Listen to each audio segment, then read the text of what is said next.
Let's talk to him now from ESPN. He's joining us each week throughout the playoffs, courtesy of mybookie.ag. Code next round when you go there to get that cash deposit bonus at mybookie.ag. What is up, Dan? How are you today? Fantastic. How are you guys? Doing awesome. Thanks a lot. I guess we can work backwards. I know you spent a lot of time down in Tampa yesterday. I come away from that game. There's a lot of talk about Tom Brady, Dak Prescott, all that. I was blown away by Dan Quinn and that defensive performance. It seemed like a masterpiece out of the veteran defensive coordinator for the Cowboys. Yeah, Dan was really smart. I think one of the things that we talked about a lot yesterday was, the Cowboys really had to protect the corner that was playing opposite Trevon Diggs, and they hadn't done that over the past couple of weeks. And you watch the game, and Tampa Bay offensively is just so bad. And then you watch the game on tape-wise this morning, and the two things that stood out were, number one, on first and second down, I think Dan played single high safety, meaning like easy access to the corner one time. So he protected them with rolling a safety over or giving him help. And then I thought the really unique thing was he put Micah Parsons as an inside linebacker on second down a bunch. And he treated second down the way you see defensive coordinators treat third down. That's when Dan got crazy creative with some of their pressures and blitzes, knowing, listen, if we win second down, Tampa's so bad on offense, they have no shot versus us on third down. And protected the back end on early downs, and then really on second down allowed Micah to be super creative off the ball. I think it's part of the NFL Bill of Rights that we have to ask you about Tom Brady's future at this point. So we'll get this out of the way on the front end. After him looking very old last night, that whole Tampa Bay team looked like it had been aged a lot since 2020. What do you think's next for Brady, for the Buccaneers, and for that roster with Evans and Devin White and all some really good parts? Yeah, I'll touch Tampa first. I think it's very difficult to realistically watch what happened with Tampa this year and then watch that game last night and not think we got to tear it all down and rebuild. They're bad. And that was one of the worst coached games on both sides of the ball I've seen in a long time.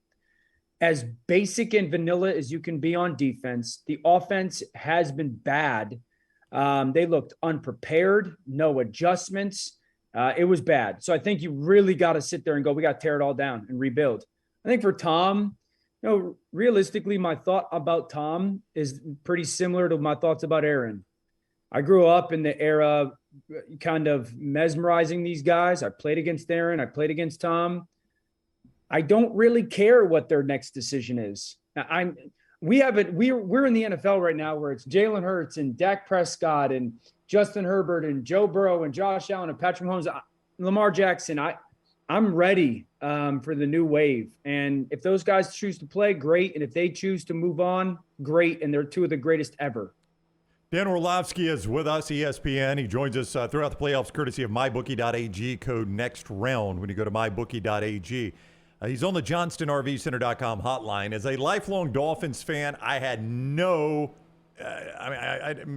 pretense that we'd even be in that game Sunday against Buffalo. Yeah. But if I'm a Buffalo fan, I come out of that, and Josh Allen was completely out of character for a lot of that game. How alarmed are you at the way he was careless with the football in that game against Miami? Yeah, he's been careless. Careless, reckless, overly aggressive, too playmaking driven for the majority of the season. Josh's 32 giveaways this year.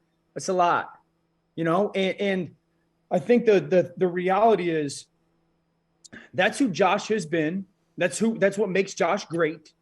The concern is because of the injuries that have happened specifically on the defensive side of Buffalo, Josh can't be that with this team. They need a little bit reined in Josh Allen. They're because of the Vaughn injury, because of the injuries in their secondary, that defense isn't nearly as good as what it has been in the past. And if you give that defense, if you give the ball to the offense 2 or 3 times, that Buffalo defense right now, 2 things. They can't get to the quarterback unless they blitz Milano or Edmonds, and they can't cover in zone. They're pretty good in man right now, but they can't cover in zone. So I think Josh, and I love Josh, but you got to have a conversation with him of and I always say this, you want him to live on the edge of playmaking, but we can't be in unnecessary moments, overly aggressive with the football. We're not good enough to cover up with those mistakes. So, yeah, you're concerned if you're a Buffalo fan, for sure. Cincinnati and Buffalo, they got 9 minutes of that tape before the tragic scene on the field with DeMar back in the day. And by the way, your open prayer on live television was such a touching moment. So really admired you doing that, you and Laura and Marcus there.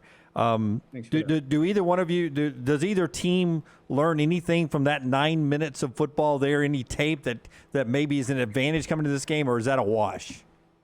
It's a wash. And I think Cincinnati's really the team that is relatively different than the team that we saw 2 weeks ago, mainly because the two offensive line injuries. I mean, their starting right guard and starting left tackle are very much so up in question. That would be 3 out of 5 offensive linemen starting wise that could be out for that game again. And that's a big issue. And I know everyone says, well, Joe Burrow led Cincinnati to the Super Bowl last year with an awful offensive line. I think the thing that people need to understand is, yes, that happened. One, this offensive line is worse right now than it was last year. And two, teams defensively play them very differently right now than they did last year. So I don't think you take a ton away from those games. Both teams are going to have a pretty good feel of how they want to attack the other team. It's going to be like who can cover up those mistakes or who can cover up those flaws roster-wise right now that'll have the best chance to win. Dan Orlovsky with us for a few more moments, courtesy of mybookie.ag, code next round. As I look at San Francisco, I keep waiting on Brock Purdy to have that game, Dan. He's just going to have that game where he looks like Mr. Irrelevant and a third-team NFL quarterback, and he doesn't have that game. A lot of credit obviously goes to Kyle Shanahan. But, I mean, you got to think over the next couple of weeks, Deebo Samuel and Christian McCaffrey are going to, and that defense under DeMeco Ryans are going to have to bail him out at some point, right? Well, I don't think so, no. I think this. I think there's two things about this offense. One, I have no idea, and we're actually going to do a huge segment on NFL Live about this today. So I have no idea how to handle what we call 21 personnel for the 49ers. That when we say 21, that's 2 backs on the field, 1 tight end. The reason I say that is this. They can line up in 21 personnel and be in so many different formations and groupings. McCaffrey plays receiver at times. Deebo plays tailbacks at times. Juszczyk plays fullback at times. Then he plays – the reason why I want to have this conversation on TV today is like, I don't know the answer. And I think it's fascinating for fans to sit there and go, because people need to understand, like when you call 21, you got 10 seconds to get a play call on the field if you're a defensive coordinator. And that Brock Purdy's job, Kyle values the number one quality for a quarterback that Kyle Shanahan wants is you got to think fast. Kyle's going to build the plays, man, and he's going to get dudes open. He just doesn't know if the first, second, third, or fourth guy is going to be the guy.